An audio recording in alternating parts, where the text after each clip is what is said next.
인질이라는 게 보통 어떤 거예요?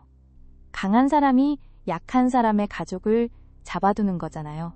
그래야 약한 사람이 함부로 못 움직이니까요. 그런데 거꾸로 한 사람이 있었답니다.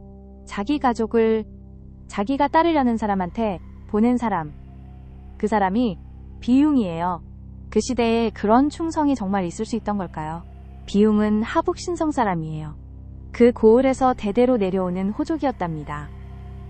땅이 좀 있고 곡식이 좀 있고 식객을 좀 거느린 집이지요. 마을에서 어른 노릇하는 집안. 평화로운 시절이었으면 그렇게 살다 갔겠지요. 그런데 천하가 무너졌어요. 왕망의 신나라가 백성을 너무 괴롭혔거든요. 사방에서 굶어 죽는 사람이 속출했고 정미군이 일어나고 농림군이 쏟아져 나왔어요. 신성도 안전하지 않았답니다. 비용은 자기 식소를 지키느라 잠을 못 잤어요. 그 무렵에 한 청년 얘기가 들려왔어요. 한실의 후예 유수라는 사람이에요. 형유연이 같은 편한테 죽임을 당했는데도 상복도 못 입고 평소처럼 웃으며 음식을 먹은 사람. 그 속이 어땠겠어요. 한밤중에 혼자 이불 속에서 흐느꼈다고도 하지요.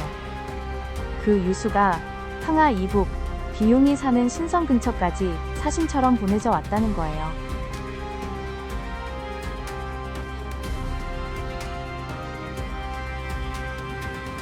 비용은 가만히 있을 사람이 아니었어요. 직접 말을 끌고 유수를 찾아갔답니다.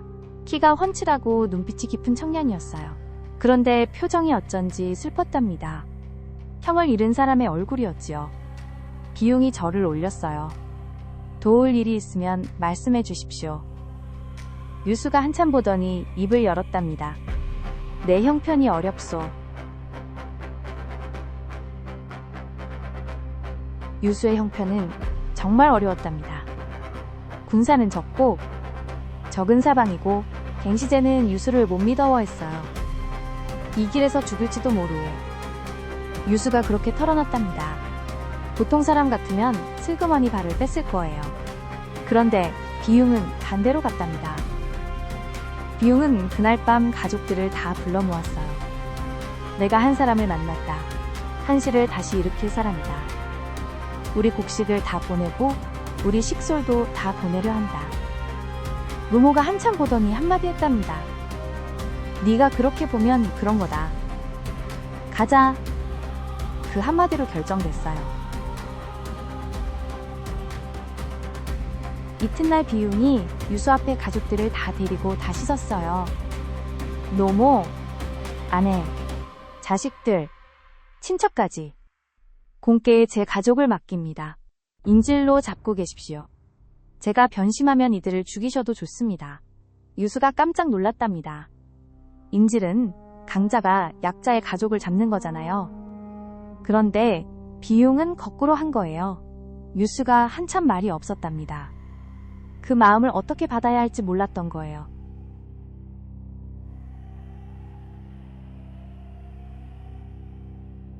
유수가 처음엔 거절했어요. 그럴 수 없소. 그러자 비용이 고개를 저었답니다. 공께서 받아주셔야 제 마음이 편합니다. 누가 제 진심을 의심해도 이 가족이 있으니 의심을 풀 수 있지 않습니까? 유수는 한참을 말없이 있었답니다. 그리고 마침내 고개를 끄덕였어요. 그대의 마음을 잊지 않겠소. 비용은 그날부터 신성일대를 돌면서 군량을 모았어요. 자기 집 곡식을 비우고 호족들을 설득했답니다. 처음엔 사람들이 의심했어요. 유수가 누군지 어떻게 아오? 그러면 비용이 말했답니다.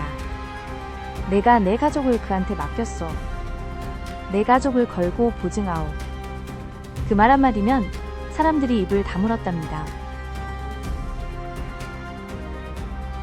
비용이 모은 군량이 수레 수백 대분이었어요. 길마다 도적이 있고 적군이 있었지요. 비용이 직접 호송했어요. 한 달이 걸렸답니다. 도적을 만나면 싸웠고 비가 와서 길이 끊기면 흙을 메웠어요. 그래도 군량은 한 톨도 안 빠뜨리고 다 가져갔어요. 비용이 군량을 가져갔을 때 유수의 군대는 정말 굶고 있었답니다. 며칠을 풀뿌리만 먹고 있었어요. 유수도 자기 몫을 부하들에게 양보하느라 며칠을 굶었답니다. 그런 군대 앞에 비용의 수레가 나타난 거예요. 어떤 병사는 그 자리에서 울었어요. 유수가 비용의 손을 잡고 한참을 말없이 있었답니다. 그대가 내 군대를 살렸소.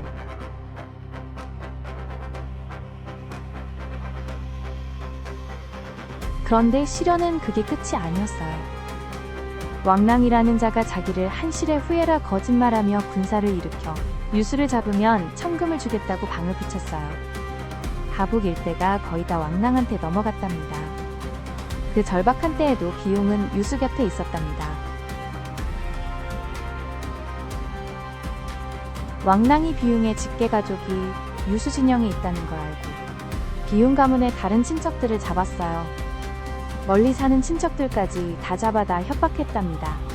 비용을 데려오면 살려준다. 못 데려오면 다 죽인다. 그 소식이 비용의 귀에 들어갔어요. 비용은 그 소식을 듣고 잠시 눈을 감았어요. 친척들이 죽는다는 거잖아요. 그래도 결심을 바꾸지 않았답니다. 유수에게 가서 말했어요. 왕랑이 제 친척들을 잡았답니다. 그러나 저는 공의 곁을 떠나지 않습니다. 한번 약속한 일을 어찌 바꾸겠습니까? 유수의 눈에 눈물이 맺혔답니다. 내가 반드시 그대 친척들을 구하리다. 유수의 군대가 그 후 차츰 일어섰어요. 비용이 자기 가족까지 걸었는데 우리가 망설이면 사람도 아니다. 호족들 사이에 그런 말이 돌았답니다. 결국 유수의 군사가 왕랑을 무찔렀어요. 한단을 함락시키고 왕랑은 도망치다 잡혀 죽었답니다. 비용의 친척들도 풀려났어요. 비용이 가족과 다시 만났을 때 노모가 비용의 손을 잡고 한마디 했답니다. 잘했다. 잘했어. 다른 말은 없었답니다. 비용이 한참 노모를 안고 있었어요. 가족이 비용의 결심을 처음부터 끝까지 받아준 거였답니다. 유수가 마침내 황제로 즉위했어요. 25년 6월의 일이지요. 광무제는 비용에게 태상자리를 내렸어요. 황실의 제사를 맡는 높은 벼슬이지요. 비용은 그 자리를 받으면서도 늘 한결같았어요. 으스대지 않았고 큰 집을 짓지도 않았답니다.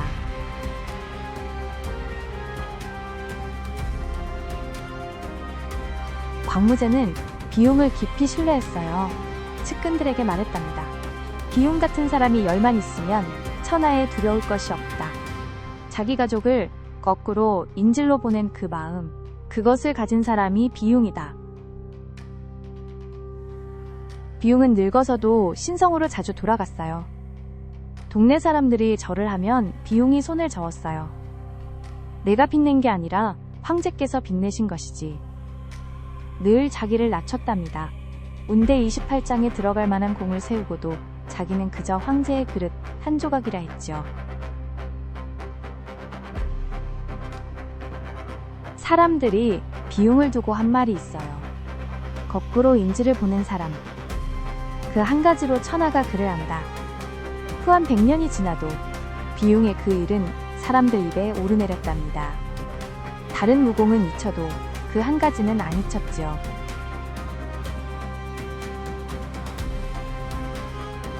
비용이 죽었을 때 광무제도 이미 늙어 있었답니다. 부음을 듣고 말없이 앉아 있었어요. 내 곁에서 또 한 사람이 갔구나. 광무제는 비용의 묘 앞에 직접 가서 절을 올렸답니다. 황제가 신하의 묘에 절을 한 거예요. 광무제의 아들 명제가 즉위한 후 아버지를 그리워해 운대에 28명의 초상화를 그려 모셨어요. 그게 운대 28장이에요. 그 중에 비용이 있었답니다. 무공으로 1등은 아니었어요. 그러나 충성으로 비용 같은 사람은 또 없었지요.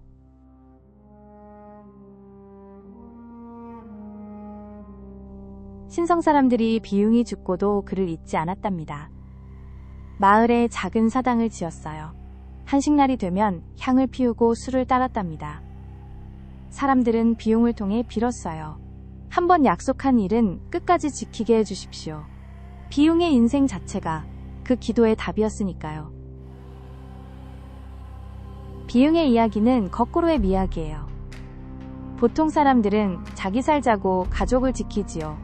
그런데 비용은 자기 충성을 보이려고 가족을 거꾸로 맡겼답니다.